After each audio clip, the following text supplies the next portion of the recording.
Aryo Penangsang atau Aryo Jipang. Nama Aryo Penangsang begitu sangar didengar, namun juga banyak kesan negatif yang timbul dari nama tersebut. Meskipun beliau masih menimbulkan kontroversi di kalangan masyarakat Jawa pada umumnya, namun Aryo Penangsang sangat dipuja oleh masyarakat Blora dan sekitarnya. Kali ini kita akan sedikit menguak sepak terjang Aryo Penangsang, sang penguasa Jipang Panolan. Menurut Serat Kanda, ayah dari Aryo Penangsang adalah Surowiyoto atau Raden Kikin, atau sering disebut juga Pangeran Sekar. Pangeran Sekar adalah putra kedua dari Raden Patah, yaitu Raja Demak pertama. Ibu Raden Kikin adalah putri Raja Jipang, sehingga kelak ia bisa mewarisi kedudukan kakeknya. Selain Raden Kikin, Raden Demak juga memiliki dua orang putra lagi, yaitu Adipati Yunus dan Raden Trenggono. Pada tahun 1521, anak pertama Raden Patah yang bernama Adipati Yunus atau Pangeran Sabranglono gugur dalam perang di Selat Malaka melawan Portugis. Kejadian itu menyebabkan kedua adiknya, yaitu Raden Kikin dan Raden Trenggono, saling berebut tahta. Raden Kikin memiliki dua orang putra yang bernama Aryo Penangsang dan Aryo Mataram. Sedangkan Raden Trenggono memiliki putra pertama bernama Raden Mukit atau Sunan Pramoto. Sunan Pramoto membunuh pamannya yang bernama Raden Kikin sepulang sholat Jumat di sebuah sungai dengan menggunakan keris biasa dan koper yang dicurinya dari Sunan Kudus. Sejak saat itu, Raden Kikin terkenal dengan sebutan Pangeran Sekar Seto Ing Lepen, yang artinya bunga yang gugur di tepi sungai. Dengan begitu, maka Raden Trenggono naik tahta dan menjadi raja dengan gelar Sultan Trenggono. Diceritakan bahwa nama Penangsang diperoleh saat sang ayah terbunuh. Ia dihanyutkan di sungai sampai akhirnya tebangsang atau nyangkut di pohon, kemudian bukan oleh Sunan Kudus. Inilah mulai saat itu nama panggilannya Aryo Penangsang. Setelah kematian ayahnya, Aryo Penangsang berburu dengan Sunan Kudus yang bersimpati atas kemalangannya dan bersumpah akan membalas dendam serta merebut tahta sah kerajaan Demak yang harusnya didapatnya oleh Aryo Penangsang. Sepeninggal Raden Kikin, Aryo Penangsang menggantikan kedudukan ayahnya sebagai Adipati Jipang. Namun saat itu usianya masih anak-anak, sehingga pemerintahannya diwakili oleh Fatimah Taun.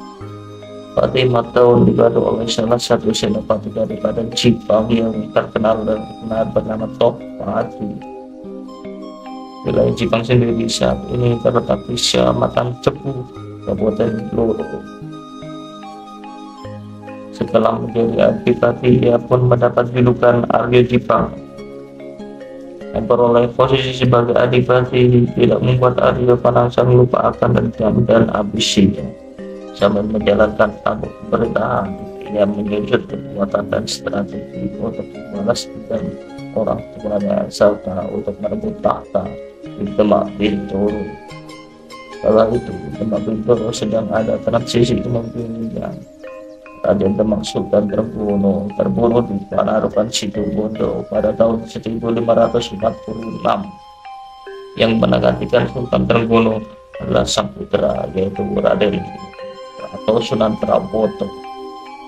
Aryo Penangsang melihat peluang emas ini untuk membalas dendam sekaligus merebut tahta Demak Bintoro. Aryo Penangsang pada Sunan Kudus dan akhirnya pada tahun 1549 Aryo Penangsang berhasil membalas kematian Raden Kikin dengan mengirim utusan dengan nama Rangkut untuk penuh Sunan Pramoto dan keris setan kober. Dengan terbunuhnya Sunan Pramoto, maka tahta kerajaan Demak jatuh dalam tangan Aryo Penangsang. Aryo Penangsang kemudian mendapat saat kekuasaan dan juga Panolan, sehingga saat itu terjadi dan Demak Jepang.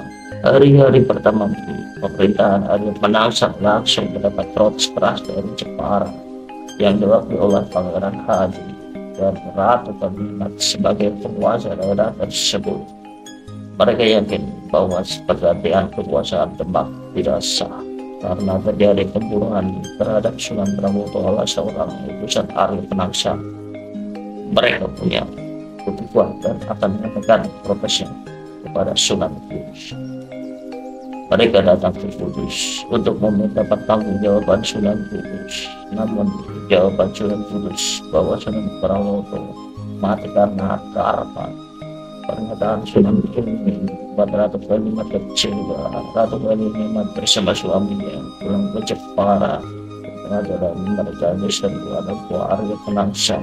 Ratu Kalimat berhasil lolos, sedang suaminya yang bernama Pangeran Hadi terbunuh. Hal inilah yang menyebabkan Adipati di Demak Musi Arya Penangsang. Salah satunya adalah Adipati Pajang, yaitu Joko Tingkir atau Adiwijoyo. Untuk menguasai tanah Jawa seutuhnya, Arya Penangsang perlu menyingkirkan salah seorang penguasa daerah Pajang, yaitu Adiwijoyo atau Joko Tingkir, yang belakangan mengambil sikap permusuhan. Adiwijoyo sendiri merupakan menantu dari Sultan Trenggono yang menjadi adipati di wilayah Pajang. Sebagai langkah pertama, Arya Penangsang menyuruh 4 utusan abdi kepercayaannya untuk membunuh Adiwijoyo dengan cara menusuknya dengan keris Kiai Syekh Kober. Namun keempat utusan itu dapat dikalahkan Adiwijoyo dan dipulangkan secara hormat, bahkan diberi hadiah pakaian prajurit oleh Adiwijoyo dengan keris Kiai Syekh Kober besar sendiri oleh Adiwijoyo. Kesampingnya di Jepang, para utusan Islam menghadap Arya Penangsang. Mereka setelah melaporkan dengan kegagalan luasnya betapa marah Arya Penangsang. Kedua orang itu mengatakan bahwa atas kemurahan hati Adiwijoyo mereka dimaafkan dan bahkan diberi anugerah berupa seragam keprajuritan dan keris pusaka. Arya Penangsang merasa sangat tersinggung dan terhina oleh perlakuan Adiwijoyo ini. Setelah peristiwa perubahan yang gagal itu, situasi permusuhan antara Sultan Adiwijoyo dan Arya Penangsang memuncak. Dengan usul Sunan Kudus, Arya Penangsang mengundang Adiwijoyo ke Jepang untuk dilakukan perundingan damai serta meminta kembali keris Kiai Syekh Kober yang sementara ditahan oleh Adiwijoyo. Adiwijoyo menyanggupi. Diam-diam Sunan Kudus telah menyiapkan kursi yang diberi Ajen Raja Koloncogo. Ajen tersebut orang yang bersedia menjadi sial selama 40 hari. Kursi tersebut dia alamatkan tentunya untuk Adiwijoyo. Pertemuan diatur, kedua belah pihak bertemu dan diraih oleh Sunan Kudus.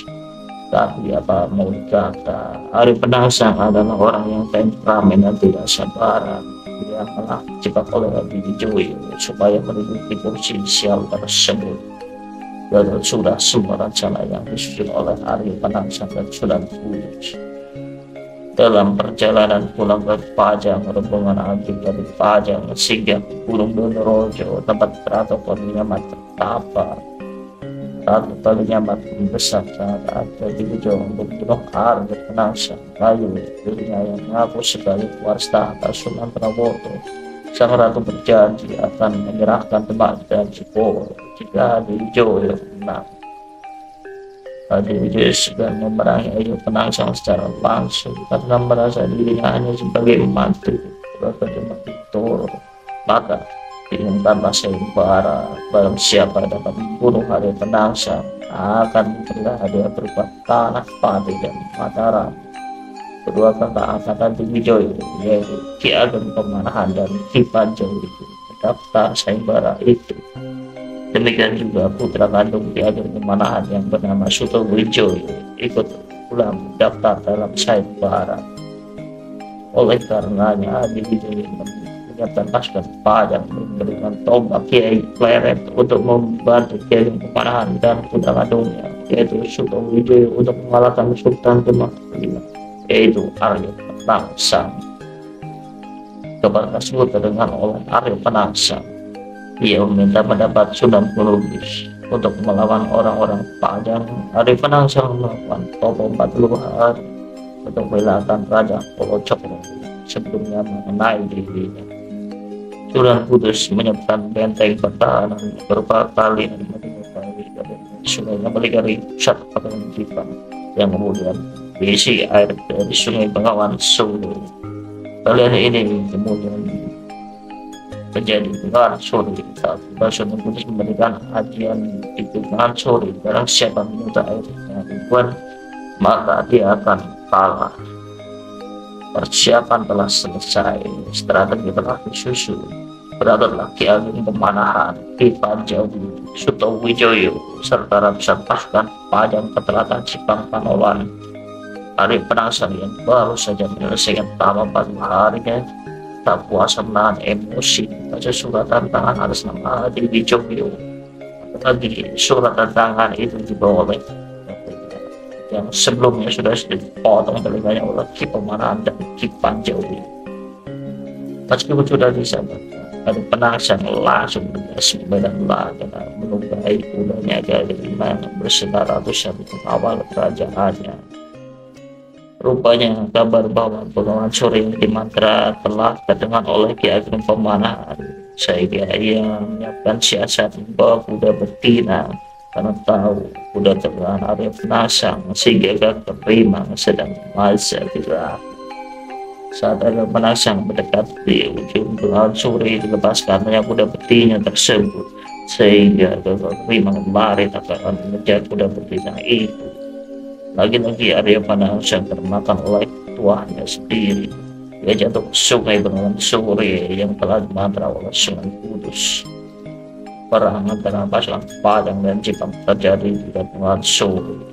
Sutowijoyo menantang dua Arya Penangsang, namun tidak dihiraukan karena Arya Penangsang menganggap Sutowijoyo masih anak mau kencur dan bukan paman tandingnya.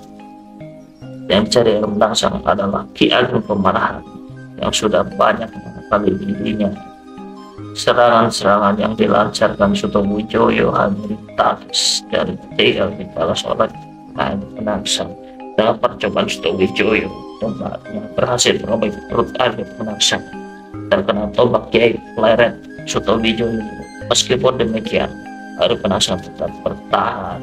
Khususnya terburai, khusus itu didirikan pada gadang keris yang terselip di giginya. Pertempuran berlanjut dan Sutowijoyo sudah hampir kalah.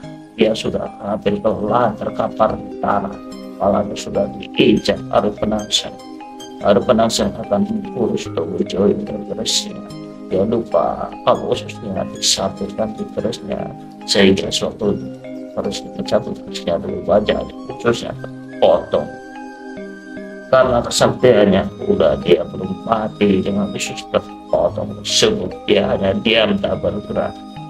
Dia Pemanahan tahu jika Arya Penangsang tidak akan mati, tidak belum bisa membunuh segera Sutowijoyo melaksanakan perintah ayah untuk menghisap membunuh Arya Penangsang. Seketika itu Arya Penangsang gugup dan segala terjadi raja dan Jepang pun usai. Dampak dari kisah Arya Penangsang tersebut orang kabar bagi masyarakat Cepu dan wilayah-wilayah sekitarnya berpendapat naik Taiwan bunga pada keris pengantin pria Jawa diibaratkan sebagai lama kegagalan Arya Penangsang yang meskipun telah terburai isi perutnya, namun Arya Penangsang tetap masih mampu tegak berdiri hingga titik darah penghabisan. Dari perladang itu dikabarkan sang pengantin pernah bisa menjaga kemakmuran, kebahagiaan, keutuhan dan kehormatan rumah tangga meski dalam keadaan kritis seperti apapun. Seperti halnya Arya Penangsang yang tetap memegang prinsip dan harga dirinya hingga ajal tiba.